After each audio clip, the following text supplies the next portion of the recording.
foresee that in the post-pandemic, post-COVID era, the future of Indian cities, for us, it's like a wake-up call. The kind of urbanization that has been taking place relentlessly for the last 70 years, with very little future visioning of the cities, and the way the cities have grown and mushroomed, this is a real good time for us to go back to the drawing board and look at what we need to do to learn from what we have been through, not just in India but all over the world. I think the first thing that we really need to go back to the drawing board to do is to make our cities more livable. There's a phenomenal amount of slumification that has happened in Indian cities.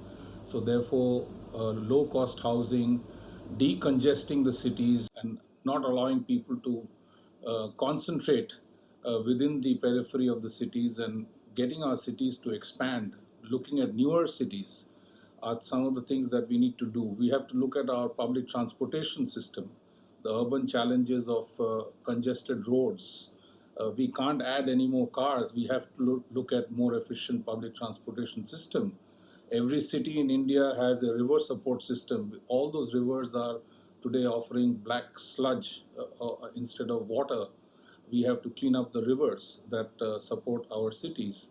We have to create educational facilities, not mushroomed within a certain periphery, but spread out so that there is the ability for people to breathe as they live in cities. So I think this is a right time for us to really empower urban reimagination and to be able to do things based on the lessons that we've learned during the pandemic. Hello and welcome to FICCI Fast Forward. COVID has really redefined the way we live, the way we work, the way we entertain ourselves. In fact, everything about life has suddenly become not a new normal, but a never normal. And in this environment, we've been having a series of insightful conversations as part of FICCI Fast Forward to reimagine so much of our lives. Today, I'm so happy to be joined by Ms. Irina Vittel. She is someone who needs no introduction to Indian and international audiences. She sits on various boards. She consults with multiple companies. She helps organizations become the best version of themselves. And I've heard Irina speak so eloquently about the future of cities, of what we can and should be doing. So Irina, thank you so much for joining us today. We're looking forward to hearing you and your vision on cities. I've heard you say that 70% of the future of employment is going to come out of our cities. I know that it's a major driver of investment. I just wanted to ask you, what do you think is the future of Indian cities? How do you think we should be reimagining the workplace, reimagining our living space? And as you know, people are saying work from home is being called living at work. And we look at the way so many people live. You saw the impact of the pandemic on, the residents of places like Dharavi. This is a wake-up call. This is a time for us to reimagine. So thank you for being with us at FICCI Fast Forward. Please share your thoughts. So thank you, first of all, for inviting me. I think the interesting thing is how important they have been to our growth in the last 15, 20 years. Yet how reluctant we are as a country to think of ourselves as an urbanizing country. We are a reluctant urbanizer. And the pandemic, like every crisis, has just exposed and exacerbated the underlying structural weaknesses, including of our cities. So, for example, the point that you mentioned, the impact on Dharavi, but more importantly, the injustice that we have demonstrated towards millions of our citizens, right? It's not an issue of compassion. It's a question of justice. It's a question of right. Clearly, we have been inclusive in our cities. We've had all these people working with us, but they've been invisible citizens. They've been people for whom there hasn't been a space. So one thing that the pandemic has clearly shown is how unjust our cities have been. By the way, this is not just true of Bombay, Bangalore, Delhi. It's perhaps also true of Singapore, where if you realize the second wave of pandemic attacks came around migrants. It's also true of UAE, where the biggest hits have been amongst migrants. So this piece of an unjust, non-inclusive city has played out not just in India's big cities, but also in some of the other cities across the world where migration is a big issue. I think the other thing that the pandemic has shown us about our cities is how little we are investing in the future of our cities, and equally in the competency of people who run our cities. This is not a commentary on them. Each one of them has done an absolutely stellar job to manage the madness that the pandemic created.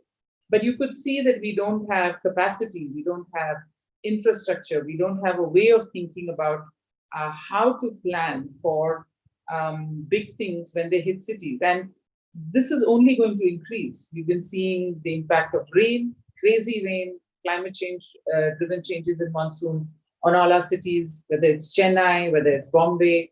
We've been seeing the impact of earthquakes. We've been seeing the impact of a whole bunch of things. So this is the new normal for all of our cities, dense, crowded places, which are going to have disaster management as an annual exercise. And so to me, as we think about the future of our Indian cities, we need to keep these three things in mind. A, that we've been reluctant urbanizers, in that we've never really thought of building out our cities in a systematic manner. Our cities are growing a kind of a jugaad way, inorganically.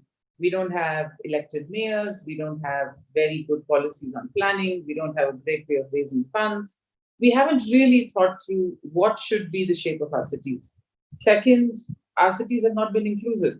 The migrant movement has just been a violent demonstration of that. And third, we haven't really invested in the future. So much of our public funds in cities goes in repairs of the roads, goes in cleaning of drains before monsoon, goes in a little bit of touch up here in education, a little bit of a road built there. But we really haven't reimagined what our cities are. So to me, this is a great time as each of us is reimagining our own companies, as each of us is reimagining our own lives. It's perhaps also a great time for India as a country to put cities at the center of the debate and to also reimagine them. Thank you, Reena. That's a perfect opening. That it's not about compassion, it's about justice. And it's not just about growing the city, it's about reimagining, it's about designing. So tell us more in terms of, there's water supply, there's solid waste management, there's stormwater drains, there's parking, there's development of heritage areas, of parks, of the beauty of the scenario. And then there's the hardcore aspects of electricity and the way we grow and zoning. Who do you think would be the perfect partners for us as we rethink this? So who's a role model in your mind?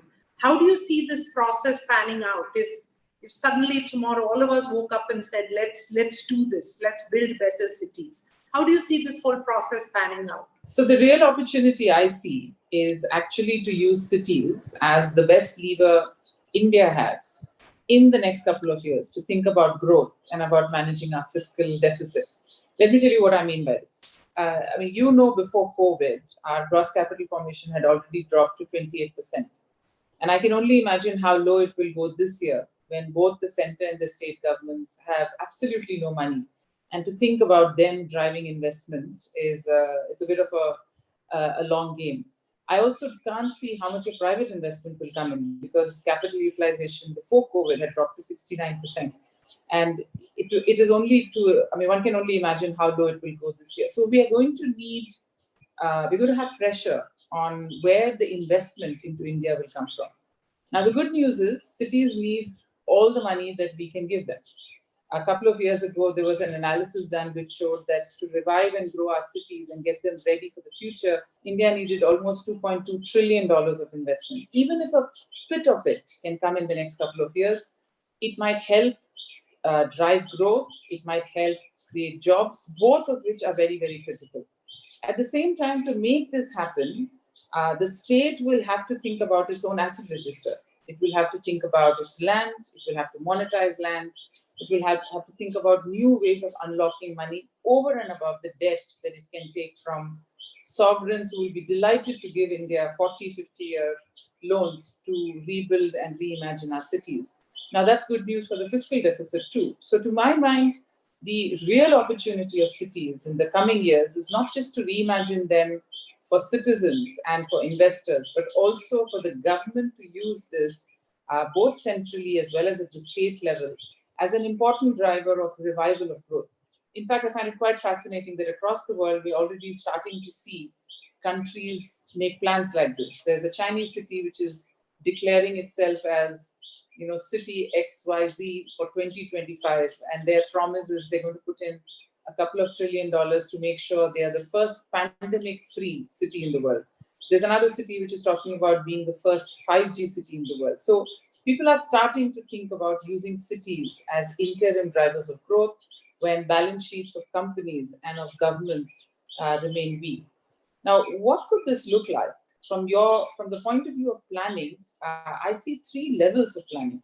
The first level is the growth plan for a city. At the end of the day, a city is a value proposition that brings talent and investors together. And every great city therefore stands for something. It tries to attract investors of a certain kind, and then it tries to build a life, a way of living to attract talent that those investors want. Many of our cities haven't really thought through this. So what does Bombay want to be in the future when it's going to compete for investment, not just with Delhi, but also with Singapore and with Taipei and with Wuhan and with Shanghai? What does Delhi want to be as it competes with Dubai and with Singapore? So the first level of planning actually is, in many ways, what kind of investors do you want? Who should come and invest here? And what will be the economic engines of our city? We need these economic plans. We don't think of cities as having economic plans, but they do. The second one is, of course, infrastructure. What kind of infrastructure do you need? And 2 things decide a city and its way of living. One is how much of travel do you want your citizens to make? So is it a transportation-led city? New York is an example. Old Mumbai is an example. Or do you see these as clusters of small cities where people travel and work within 5, 10, 15 minutes? So the transportation design of a city in many ways is the skeleton that defines how a city gets built. And then, of course, is the service level that you want to provide your citizens in terms of, as you were saying, greenery, in terms of water availability, power availability, schooling, medical, and increasingly climate resilience. If your city comes to a standstill 10 days in a year, that's not a happy city to be in. So the second level of planning we need to do is on infrastructure. And this is where India has so much of catch up to do, because in every one of our infrastructure areas, we have invested less than 10 to 15% of what we need to do. And in many ways, this is good news for us, because it basically means we can invest and create more jobs and create a larger economy as we build the world's largest transportation network, as we build the world's largest length of roads or stormwater drains or power, remetering our power systems, relaying our pipes. Our pipes in Bombay were laid by the British. So all of this is actually good news for us. And then the third level of planning we need to do is on public services. For example, if you think about Singapore, even today, 80% of housing in Singapore is publicly owned and publicly rented. It is not owned and sold. It is rented out. The same thing is true of Shanghai. The same thing is true of New York. Large cities are unable to absorb poor people from outside or poor people from within unless they create services which are available but not necessarily owned. So you could imagine our cities having millions of units of rental housing. You could imagine millions of units of rental co-living. You could imagine shared transport. You could imagine shared infrastructure. So there's a third level of planning from an inclusion point of view, which creates spaces for not just the rich, but also for the poor. Because at the end of the day, society has all kinds of people. So to me, the planning has to be at all 3 levels: economic, infrastructure, and inclusion. Why have we failed? Why has this not happened in our country? And, it seems like cities in the past have taught us about planning. You read about the great Indian cities, whether it was Mohenjo-daro or you talk about Florence. Cities have always been an important driver of economy. They've had a team. They've understood that people must coexist. Why do you think we haven't been able to do that in India? And where would you start now? That's such a great question because it does seem such a logical answer. And it's not just Mohenjo-daro. You had Mysore, you had Jaipur.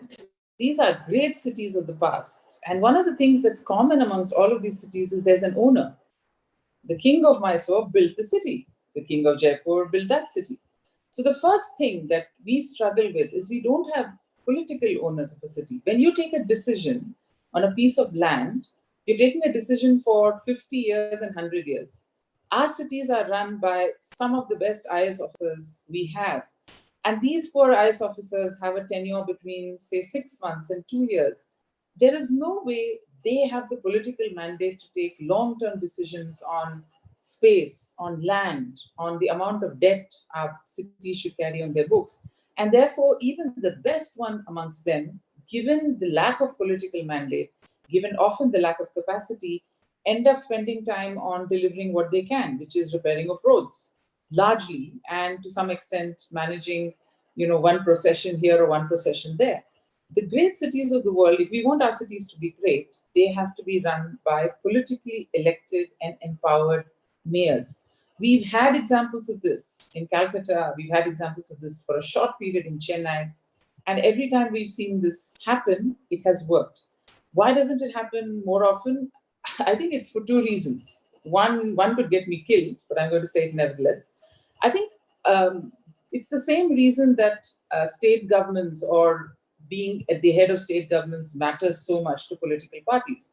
There's a lot of money to be made in cities by all political parties, and a lot of it comes from land, and a lot of it comes from changing norms of land because our land policies are ridiculously simplistic. And so every time you change the FSI of a land, you have an ability to tax it legally or otherwise. And so for for the longest time, big cities have been the crucible not just of growth, but also the crucible of raising political funds. And making that transparent has not been priority number one for a lot of political parties. I think the other reason, which is less worrisome, is that we still haven't. A lot of our political parties have still not understood the career paths of their cadre. We've already seen Delhi create a political leader of tomorrow. We already see that in China, the third most important person in the Politburo is the mayor of Shanghai. We've seen mayors, whether they are in Indonesia, Philippines, Italy, all of them rise to the top of the country. In India, this has only now started happening with state chief ministers. The day political parties realize that their best people will be groomed in cities, and so their path will be Panchayat Raj, district, city, state, and then Delhi. The day this becomes part of a political cadre, we'll see this happening. Till now, it has hung somewhere in the middle. There was clearly a path from Panchayat to Delhi. There wasn't a path from Bombay to Delhi.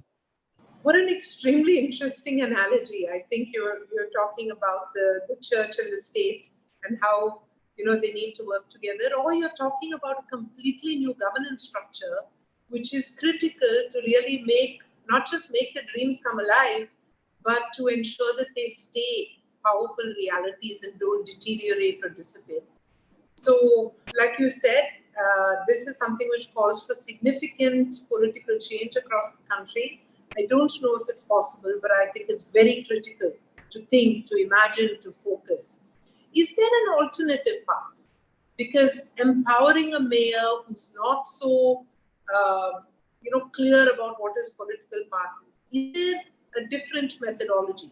Can we have citizens' committees? Can we make IAS officers and the governments more accountable?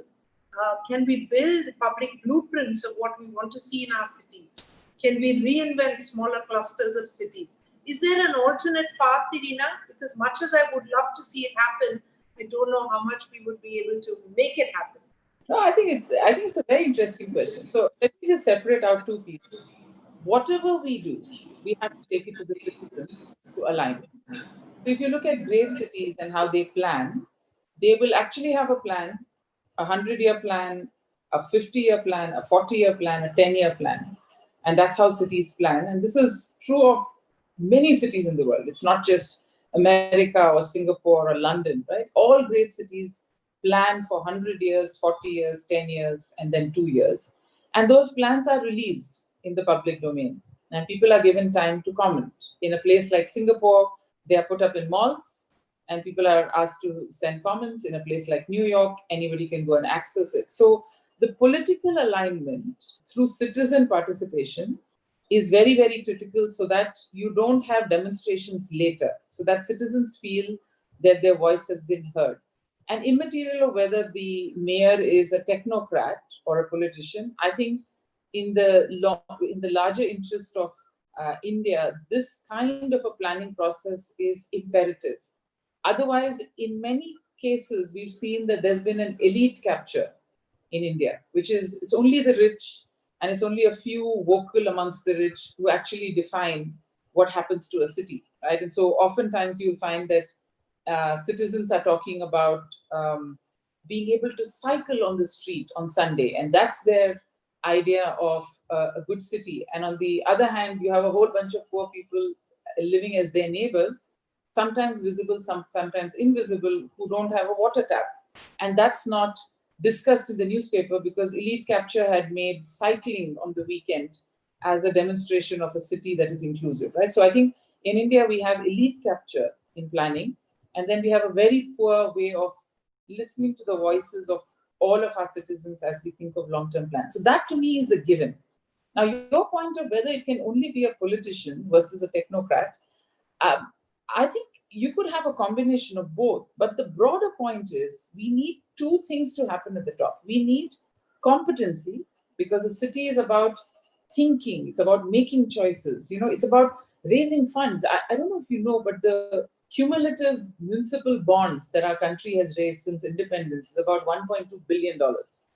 And small towns in China, small cities in America have raised 10 billion, 15 billion municipal bonds. So we don't have the ability to raise debt.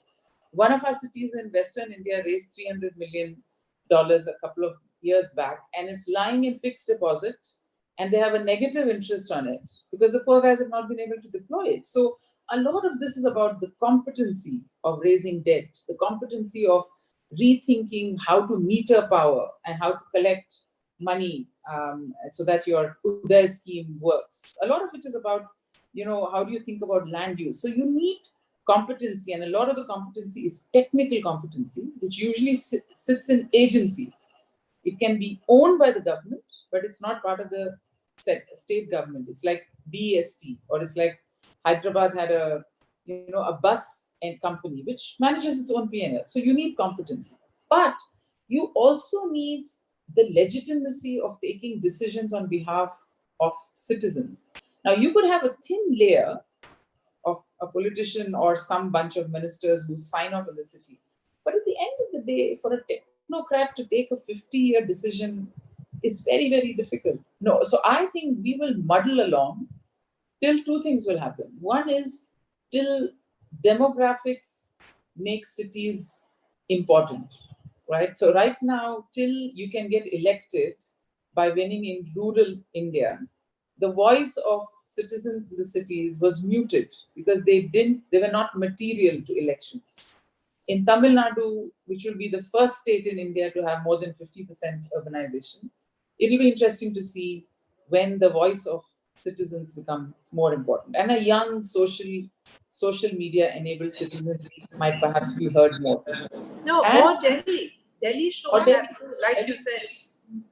Delhi is a great example where the voice of citizens has been heard because Delhi citizens are Delhi citizens. Or we will have a few more disasters, right? And some of our big cities will go underwater, and then we'll wake up and say, oops, we just lost 8% of our GDP. Could we have done something better? And then we'll revive. But I don't see an option to having political sign-off on 50-year decisions.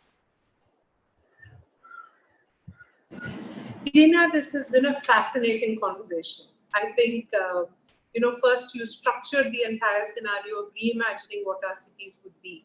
You spoke about the potential of an economic engine of the cities and therefore a methodology to even reduce fiscal deficit, to raise capital. We've had, this fascinating discussion on positioning cities, on public services of cities, of being inclusive, and even not just wondering, but planning and creating facilities for urban poor, an invisible section of society. And then you went on to the most critical options on how do we govern our cities. I believe that everything that you've said has been extremely critical. We hope that our viewers are going to watch and are going to talk about this and raise the level of dialogue about the way we plan our cities and the way we create our own future living spaces for ourselves and our children. Thank you so much for this conversation, Irina. I cannot but hope that everything that you've pointed us in the direction of somehow happens.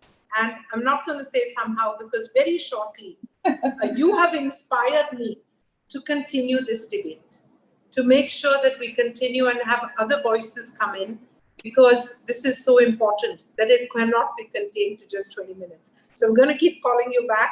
Thank you so much for your time. Truly appreciate it. And namaste. Thank you for inviting me. Namaste.